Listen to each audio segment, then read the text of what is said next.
এক গরিব মাস্টারমশাই পড়াতে গেলেন এক কোটিপতির মেয়েকে। ধীরে ধীরে গড়ে উঠল এক নীরব ভালোবাসা। কিন্তু যখন মেয়ের বাবা তা জানতে পারলেন, তিনি অপমান করে ওই গরিব মাস্টারমশাইকে বাড়ি থেকে বের করে দিলেন। কিন্তু এরপর এমন কিছু ঘটল যা তিনি বাধ্য হলেন ওই মেয়েকে মাস্টারমশাইয়ের হাতে তুলে দিতে। কিন্তু কেন, কি এমন ঘটেছিল জানতে হলে আজকের গল্পটি একটু স্ক্রিপ্ট না করে শেষ পর্যন্ত দেখুন। সকালটা ছিল একটু ঠান্ডা, হালকা রোদ। বিজয় সাইকেল চালিয়ে যাচ্ছিল সাউথ সিটির পাশের এক রাজকীয় ফ্ল্যাটের দিকে। মাথায় ঘাম, কাঁধে বইয়ের ব্যাগ। ওর শার্টের বোতামগুলো কিছুটা ঢিলে, জুতোটা একটু ছেঁড়া হলেও পালিশ করা। ও একজন টিউশন শিক্ষক, পড়াতে পড়াতে নিজের পড়াশোনাটাও শেষ করেছে। এখন স্কুল চাকরির পরীক্ষা দেবে বলে প্রস্তুতি নিচ্ছে। সকাল বিকাল ঘুরে পড়িয়ে বেড়ায়। আজকে প্রথম দিন সে পড়াতে যাবে এক কোটিপতির বাড়ি। দরজা খুলতেই এক মহিলা চোখ তুলে তাকালেন। তুমি টিচার? জি, আমি বিজয়, কোয়েল ম্যামের টিউশন টিচার। ও এসো, ভেতরে এসো, ওই ঘরটাতে কোয়েল আছে। ঘরের ভেতরে ঢুকতেই এক মিষ্টি গলায় ডাক শুনল। তুমি কি বাংলা পড়াতে পারো? আমি কিন্তু কিছুই বুঝি না। মেয়েটার নাম কোয়েল, চুল খোপা করা, কপালে হালকা একটা টিপ, দেখতে দারুণ সুন্দর, কিন্তু চোখে ভীষণ ক্লান্তি। চোখের গভীরে যেন লুকিয়ে আছে অনেক না বলা কথা। প্রথম দিনেই কথার ভঙ্গিতে একটা আলাদা আপনত্ব ছিল, তবে আমি চুপচাপ থাকায় ভালো মনে করেছিলাম। তবু একসময় আর না পেরে একটু দ্বিধা নিয়ে জিজ্ঞেস করলাম, যিনি দরজা খুলেছিলেন উনি কে? কোয়েল একটু মুখটা নিচু করে বলল, উনি আমার সৎ মা। আমরা যখন 3 বছর বয়স তখন আমার মা এক জটিল অসুখ ধরা পড়ে। বাবা অনেক চেষ্টা করেও মাকে বাঁচাতে পারেনি। তারপর আমাকে দেখভালের জন্য বাবা আবার বিয়ে করেন। এটুকু বলেই কোয়েল থেমে গেল। চোখ দুটো ছলছল করছিল, তবুও সে কান্না আটকে রাখছিল। সেই ছোটবেলার সব আবেগ কেমন করে যেন তাকে গিলে ফেলেছে। আমরা আর কথা বলিনি সেদিন, কিন্তু সেই নীরবতা একরকম বন্ধুত্ব করে তুলেছিল, একটা অদ্ভুত বোঝাপূর্ণ নীরবতা। এরপরের দিনগুলোতে কোয়েল একটু একটু করে সহজ হতে শুরু করলো। প্রথম দিন থেকেই ওর মধ্যে ছিল এক খোলামেলা ভাব, আর কিছুদিনের মধ্যেই বুঝে গেল বিজয় ও সুন্দর একটি শিক্ষিত ছেলে। এবং সে শুধু শিক্ষক নয়, সে একজন ভালো মানুষ। সে মানুষটি চোখে রেখে কথা বলা যায়, অন্যের কষ্ট বুঝতে পারে, আর বিচার না করেই পাশে দাঁড়াতে জানে। এই শহরে এমন সহজ একজন লোক কোয়েল আগে কখনো দেখেনি। কোয়েল থাকতো দক্ষিণ কলকাতার এক রাজকীয় ফ্ল্যাটে। মার্বেলের মেঝে, স্টিলের ঝাড়বাতি, দামি পর্দা আর নৃশংসতার হাওয়া। বাহিরের চাকচিকের আড়ালে তার জীবন রয়েছে পুরো এক অদৃশ্য অভাব নিয়ে। তার বাবা পরিমল সেন একজন কোটিপতি ব্যবসায়ী, দেশ বিদেশে ঘুরে বেড়ান, কিন্তু মেয়ের মনটা পড়ে থাকে ফাঁকা ঘরে।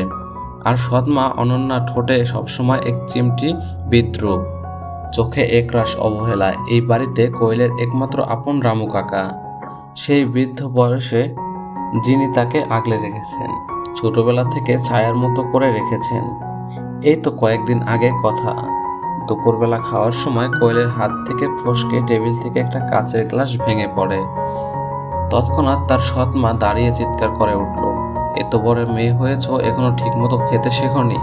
সারাদিন শুয়ে থাকো, কিছু করার নেই, শুধু খাও আর ঘুমাও। এসব চলবে না এখানে। ঘরের চাকরদের সামনেই এভাবে চেঁচিয়ে উঠলেন যেন কোয়েল এই বাড়ির কেউ নয়, বরং একটা দায়, একটা অবাঞ্ছিত উপস্থিতি। মাটিতে বসে কাচের টুকরো কুড়োতে কুড়োতে কোয়েলের মনে হয় এই বাড়ির দেওয়ালগুলো শুধু ইট পাথরের তৈরি, ভালোবাসার নয়। আর মনে মনে একটাই কথা ঘুরতে থাকে, বাবা যদি সামনে থাকতেন তাহলে এসব কি করতে পারতেন? বাবার অভাবটা যেন আরো বেশি করে মনে পড়ছে। এই নিঃশব্দ অপমানের মাঝে ঠিক সেই সময় ঘরের এক পুরনো চাকর রামু এগিয়ে আসে, নিচু গলায় বলল, দিদিমণি থাক না, আমি তুলে দিচ্ছি, তুমি ঘরে যাও, কাজ লাগলে হাত কেটে যাবে। কোয়েল তাকিয়ে থাকে রামুর দিকে।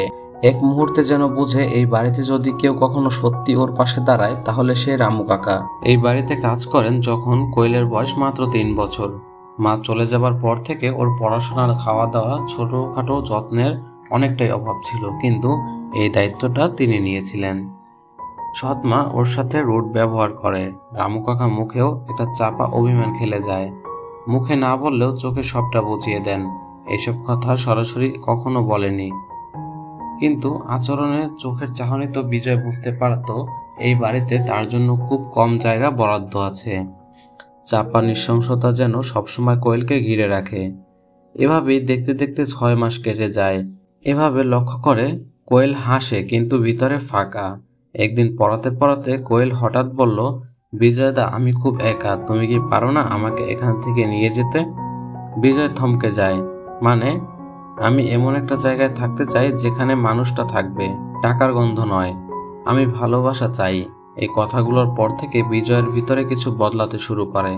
তার চোখে কোয়েল যেন হয়ে ওঠে আরো আপন। কোয়েলও ধীরে ধীরে খোলামেলা হতে শুরু করে। এই নীরব বোঝাপড়া সম্পর্কটাকে প্রকাশ্যে স্বীকার করে না, কিন্তু দুজনই জানে তাদের মধ্যে কিছু একটা তৈরি হচ্ছে। তবে তাদের এই নীরব টানাপোড়েন হয়তো পুরোপুরি চাপা থাকেনি। অনন্যা কোয়েলের সৎমা যেন কিছু আন্দাজ করতে পেরেছিল। সেই থেকে বিজয় যখনই পড়াতে আসে তার চোখ যেন বিজয়ের গতিবিধি লক্ষ্য করে।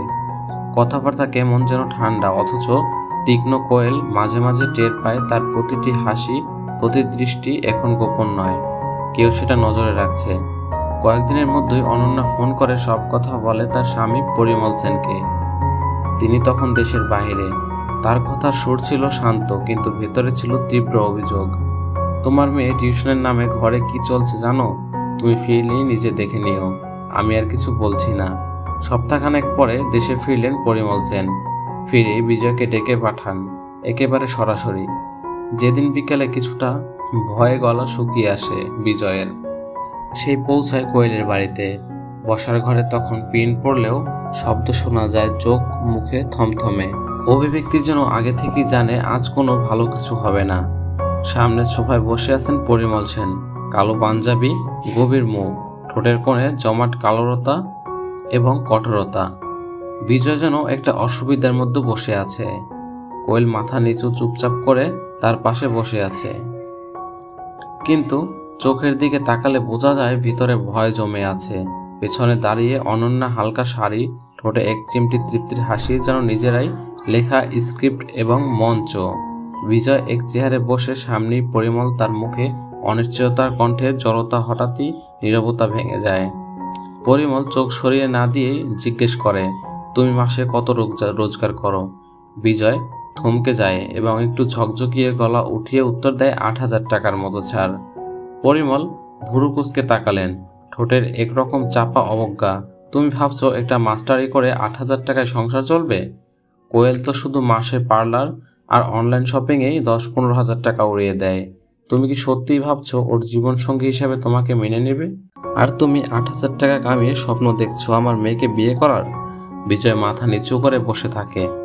তোমার বাবা আমার এক সময়ের পরিচিত ছিল বলেই ঘরে ঢুকতে দিয়েছিলাম। ভেবেছিলাম একজন শিক্ষক মানুষ না সুযোগ সন্ধানী, সেটা বুঝতে পারিনি। অনন্যা তখন মুচকি হেসে চোখ টিপে কিছু ইশারা করে, যেন বললাম তো ভাব। পরিমল আবার বলেন, তুমি যা করছো সেটা ভালোবাসা না, এটা একরকম লোভ। আমার মেয়ের জন্য তুমি এক ফুটাও পারফেক্ট নও। এই কথা শুনে হঠাৎ কোয়েল মুখ তোলে, চোখে জল, তবুও ঠোঁটে অনর এক শক্তি। তার চোখ যেন বাবাকে বলে, বাবা আমি সত্যিই ভালো নেই, তুমি বুঝতে পারছো না। সৎমা প্রতিদিন আমাকে যেভাবে অপমান করেন, তুমি কি সেটা কখনো টের পেয়েছো? ঘরে মুহূর্তে নিস্তব্ধতা নামে।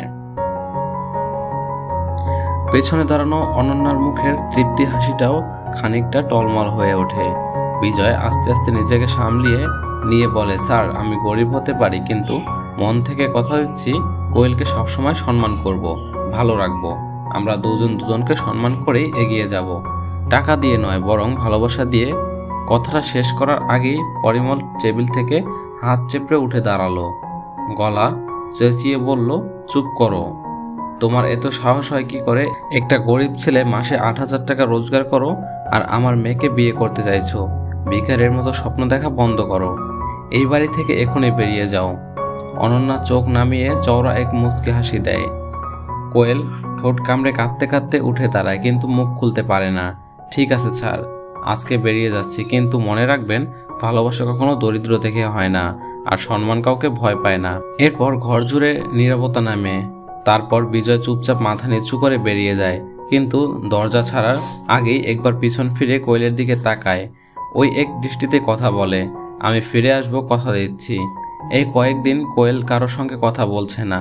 বাইরে বের হলে ছেলেরা টিটকারি মারে আর বলে কোটিপতির মেয়ে গরিব মাস্টার মশাইয়ের প্রেমে পড়েছে। এই কাজ করো, আমাদের একজনকে বিয়ে করে নাও, গাড়িও দেব, সোনাও দেব। কোয়েল কিছু বলে না, মাথা নিচু করে বাড়ি ফিরে আসে।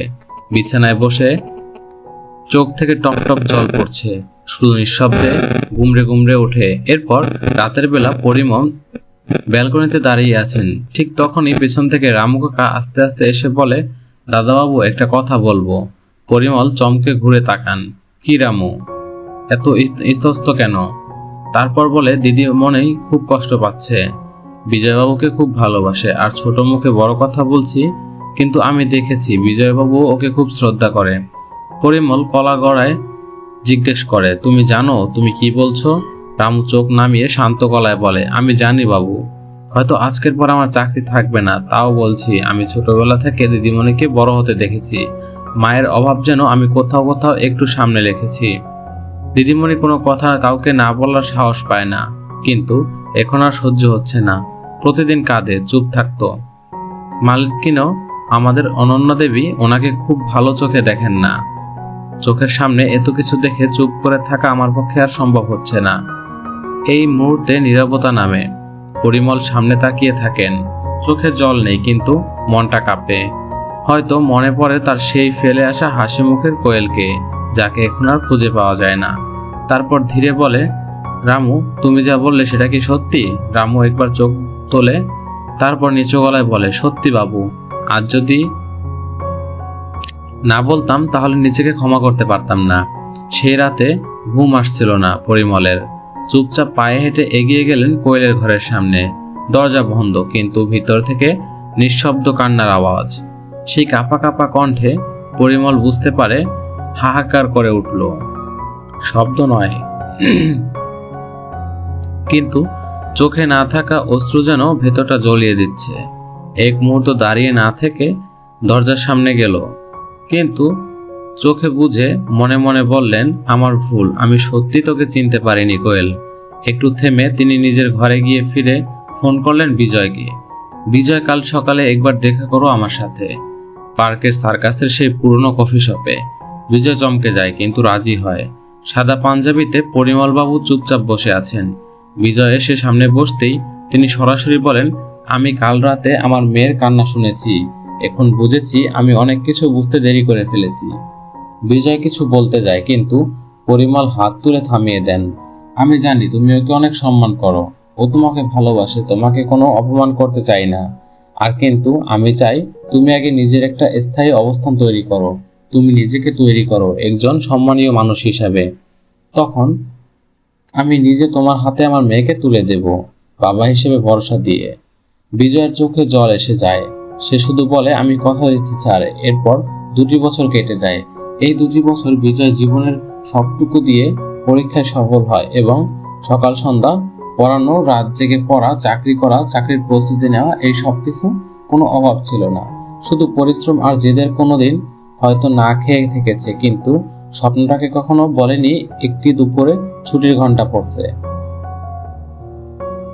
মাঠে মেয়েরা খেলছে, কোথাও গানের চর্চা চলছে, স্কুলের বারান্দায় দাঁড়িয়ে আছেন বাংলা বিভাগের সহকারী শিক্ষক বিজয় চ্যাটার্জি। সাদা পাঞ্জাবি, পরিপাটি চেহারা, হাঁটার ভঙ্গিতে এখন আত্মবিশ্বাস।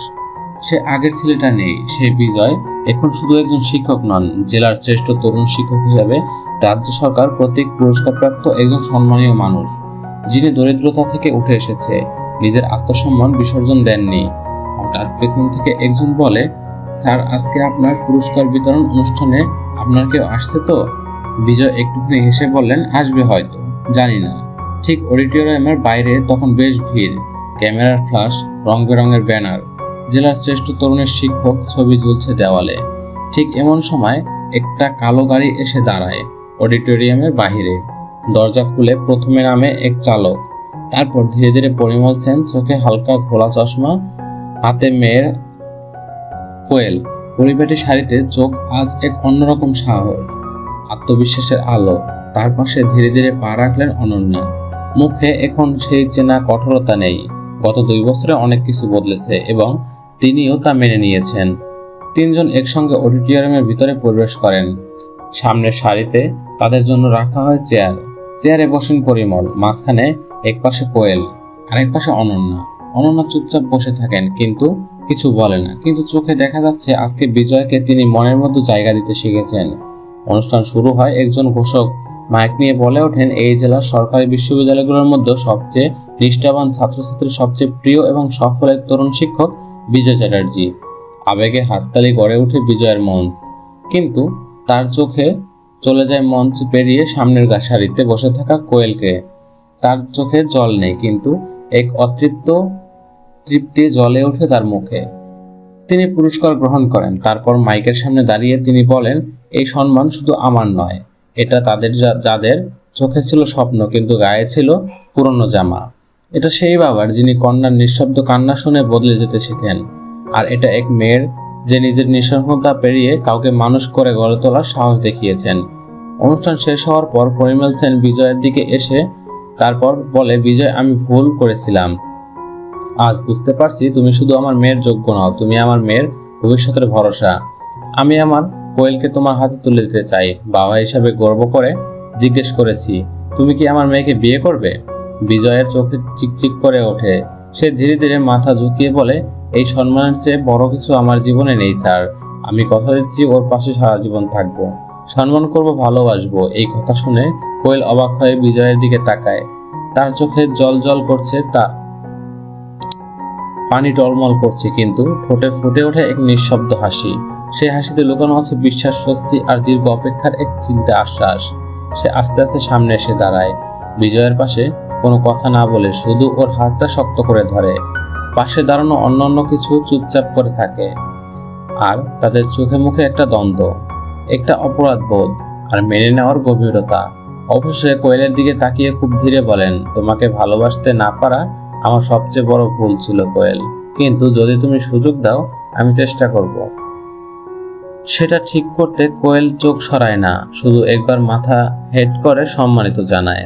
মাঝে কোনো সংলাপ নেই, কিন্তু চারজনের এই মুহূর্ত যেন বহু বছরের মান অভিমান গলে ফেলে, এক নীরব প্রতিজ্ঞা।